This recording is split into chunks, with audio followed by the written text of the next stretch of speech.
வணக்கம். பரபரப்பு மீடியா செய்திகளுக்காக நான் நிரோஷன். இஸ்ரேலின் ராணுவம் வியாழக்கிழமை தெற்கு காசாவில் உள்ள ரஃபா நகரின் மைய பகுதிக்கு அருகிலுள்ள பகுதிகளில் போரிட்டு வருவதாக கூறியது. இஸ்ரேல் தனது காசா போர் காரணமாக பெருகி வரும் ராஜதந்திர மற்றும் சட்ட அழுத்தங்களை எதிர்கொண்ட ஒரு வாரத்தில் ஹமாஸுக்கு எதிரான தனது தாக்குதலை விரிவுபடுத்துகிறது. இஸ்ரேலிய பாதுகாப்பு படை IDFின் ரஃபா போர் மிக தந்திரமாக வடிவமைக்கப்பட்டுள்ளது. வெளிப்பார்வைக்கு பெரிய அளவிலான போராக தெரியவில்லை. ஆனால் சிறிது சிறிதாக நகர்ந்து ரஃபா நகர மைய பகுதி வரை சென்று விட்டார்கள். ரஃபாவில் பெரிய அளவிலான போரை எதிர்க்கும் அமெரிக்கா ரஃபா நகரத்தில் இன்னமும் பெரிய அளவிலான போர் தொடங்கவில்லை என்கிறது. மறுபக்கமாக இஸ்ரேலிய பாதுகாப்பு படை IDF ரஃபாவிலிருந்து பொதுமக்களை அவசர கதியில் வெளியேற்றிக் கொண்டிருக்கிறது. அமெரிக்கா ரஃபாவில் பெரிய அளவிலான போரை எதிர்ப்பதன் காரணம் அங்கு 1.3 மில்லியன் பொதுமக்கள் இருந்ததுதான். அது இப்போது பழைய கதை. அதில் பாதிக்கும் மேற்பட்டவர்கள் வெளியேறிவிட்டார்கள் அல்லது வெளியேற்றப்பட்டு விட்டார்கள். ஐக்கிய நாடுகள் சபையின் உயர் நீதிமன்றமான ஹேக்கில் உள்ள சர்வதேச நீதிமன்றம் ரஃபாவில் தரை தாக்குதலை உடனடியாக நிறுத்த உத்தரவிட வேண்டும் என்று தென்னாப்பிரிக்காவின் மனுவுக்கு இன்று வெள்ளிக்கிழமை பதிலளிப்பதாக கூறியது.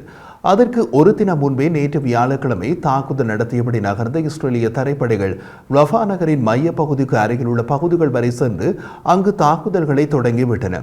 அதனால் சர்வதேச நீதிமன்றத்திற்கு அதன் உத்தரவுகளை நடைமுறைப்படுத்த எந்த வழியும் இல்லை. ஆனால் சர்வதேச நீதிமன்றம் ரஃபாவில் தரைவழி தாக்குதலை இஸ்ரேல் உடனடியாக நிறுத்தாவிட்டால் அது சர்வதேச அரங்கில் இஸ்ரேலுக்கு அதிக அழுத்தத்தை ஏற்படுத்திவிடும். இஸ்ரேலின் தென்மேற்கு எல்லைகளும் மத்திய தரை கடற்கரைக்கும் இடையிலான ஏறக்குறைய பாதி தூரத்தில் உள்ள ரஃபாவின் பிரேசில் மற்றும் ஷபூரா பகுதிகளில் இஸ்ரேலிய ராணுவம் நேற்று வியாழக்கிழமை செயல்பட தொடங்கியதாக கூறியது. இன்று அதிகாலையிலிருந்து அந்த பகுதியில் தாக்குதல்கள் கடுமையாக நடக்கின்றன. மொத்தத்தில் அங்கு நடப்பது பெரிய தரைப்போர் அல்ல, ஆனால் தரைப்போர் நடக்கிறது. மே 6ஆம் தேதி ரஃபாவுக்குள் இஸ்ரேலின் தரை நகர்வு தொடங்கிய போது எகிப்துடன் காசா எல்லையில் அமைந்துள்ள ரஃபா நகரத்தில் ஹமாஸ் பெட்டாலியன் படைப்பிரிவுகளுக்கு எதிராக ஒரு வரையறுக்கப்பட்ட நடவடிக்கையை மேற்கொண்டு வருவதாக இஸ்ரேலிய ராணுவம் கூறியது. ரஃபாவின் குறிப்பிட்ட பகுதிகளில் இஸ்ரேலிய துருப்புக்கள் தொடர்ந்து செயல்பாட்டு நடவடிக்கையில் ஈடுபட்டுள்ளன. பொதுமக்களுக்கு தீங்கு விளைவிப்பதை தடுக்க அனைத்து முயற்சிகளையும் மேற்கொண்டு வருவதாகவும் அந்த பகுதியில் உள்ள பொதுமக்கள் வெளியேற்றப்பட்ட பின்னர் அப்பகுதிகளுக்குள் நகர்ந்ததாகவும் இஸ்ரேலிய ராணுவம் ஒரு அறிக்கையில் கூறியது. ரஃபாவில் கடந்த மாதம் இருந்த சுமார் 1.3 மில்லியன் பொதுமக்களில் சுமார் 8,15,000 பேர் ஏற்கனவே ரஃபாவை விட்டு வெளியேறிவிட்டனர் என்று ஐக்கிய நாடுகளின் சபை இந்த வாரம் கூறியது. அந்த அறிவிப்பும் இஸ்ரேலுக்கு சாதகமாக உள்ளது. அதாவது பொதுமக்களின் எண்ணிக்கை ரஃபாவில் குறைந்து கொண்டு போகிறது என்று ஐக்கிய நாடுகள் சபையை எண்களுடன் உறுதி செய்கிறது. இஸ்ரேலிய படைகள் ரஃபா நகரத்தில் இருந்து பல சுரங்க பாதைகளை தகர்த்து நெருங்கிய கமாண்டோ தாக்குதல்களில் ஹமாஸ் துருப்புக்களை கொன்றதாக இஸ்ரேலிய ராணுவம் கூறியது. வியாழக்கிழமை ரஃபா நகரின் மைய பகுதிக்கு அருகில் நடந்த போர் குறித்து ஹமாஸ் உடனடியாக கருத்து எதையும் தெரிவிக்கவில்லை. அதே நேரத்தில் ஹமாஸின் ராணுவ பிரிவு அல்-கசாம் பிரிகேட் படைப்பிரிவு மற்றும் ஒரு அறிக்கையை வெளியிட்டுள்ளது. அதில் அக்டோபர் 7ஆம் தேதி இஸ்ரேலில் இருந்து ஹமாஸால் கடத்திச் செல்லப்பட்ட இஸ்ரேலிய ராணுவத்தின் தெற்கு கட்டளை தளத்தின் தளபதி அசாஃப் ஹமாமி தம்மிடம் பணிய கைதியாக இன்னமும் உயிருடன் உள்ளார் என்று கூறப்பட்டுள்ளது. இந்த தளபதி அக்டோபர் 7ஆம் தேதி ஹமாஸ் தாக்குதலில் கொல்லப்பட்டார் என்றும் அவரது உடலை ஹமாஸ் காசா பகுதிக்கு தூக்கிச் சென்றது என்றும் இஸ்ரேலிய பாதுகாப்பு படை IDF தகவல் வெளியிட்டது. அவருக்கு அடையாள இறுதிச் சடங்குகளையும் நடத்தினர். ஆட்களை கொன்றுவிட்டு இறந்த உடலை தூக்கி செல்வது ஹமாஸின் வழமையான நடைமுறைகளில் ஒன்று. அதன்பின் இறந்த இஸ்ரேலியர்களின் உடலை வைத்து கைதி பரிமாற்றத்திற்கு பேரும் பேசுவார்கள் அவர்கள். இப்போது அவர் உயிருடன் உள்ளார் என்று ஹமாஸ் கூறியுள்ள போதிலும் அவர் தோன்றும் காணொலி எதுவும் வெளியிடப்படவில்லை. அந்த அறிக்கையுடன் ஒரு புகைப்படம் மட்டும் ஹமாஸ் வெளியிட்டுள்ளது. அந்த புகைப்படத்தில் கூட உயிருடன் உள்ளதாக கூறப்படும் அசாஃப் ஹமாமி இல்லை.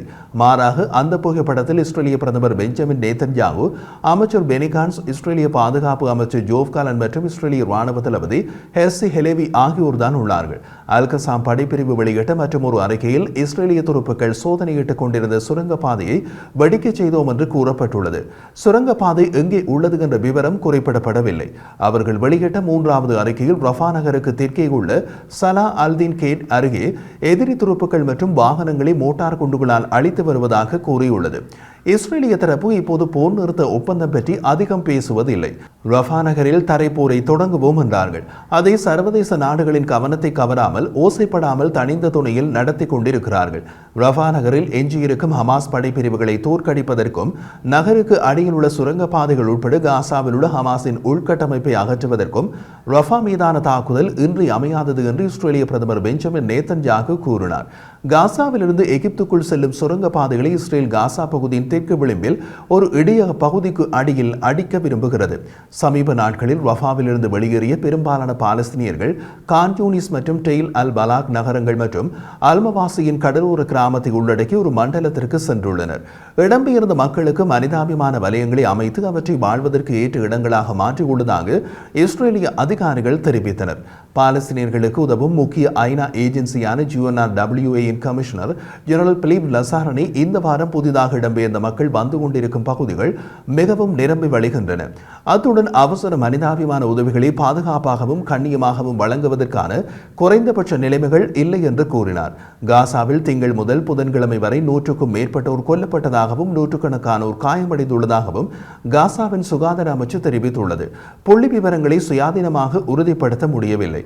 இஸ்ரேலிய ராணுவம் மத்திய காசாவிலும் வடக்கு காசாவின் ஜபாலியாவிலும் தொடர்ந்து ராணுவ நடவடிக்கைகளில் ஈடுபடுவதாக கூறியது. அந்த 3 பகுதிகளில் இருந்தும் இந்த ஆண்டின் தொடக்கத்தில் இஸ்ரேல் தனது படைகளை பல பகுதிகளில் இருந்து விலக்கிக் கொண்டது.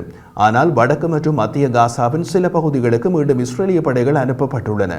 அங்கு ஹமாஸ் தனது படைகளை மீண்டும் கட்டமைக்க முயற்சிக்கிறது என்று இஸ்ரேலிய ராணுவம் கூறுகிறது. சில ராணுவ ஆய்வாளர்கள் ரஃபாவில் இஸ்ரேலின் ராணுவ நடவடிக்கைகள் ஹமாஸுக்கு தீர்க்கமான அடியை கொடுக்க முடியுமா என்பது குறித்து கேள்விகளை எழுப்பியுள்ளனர்.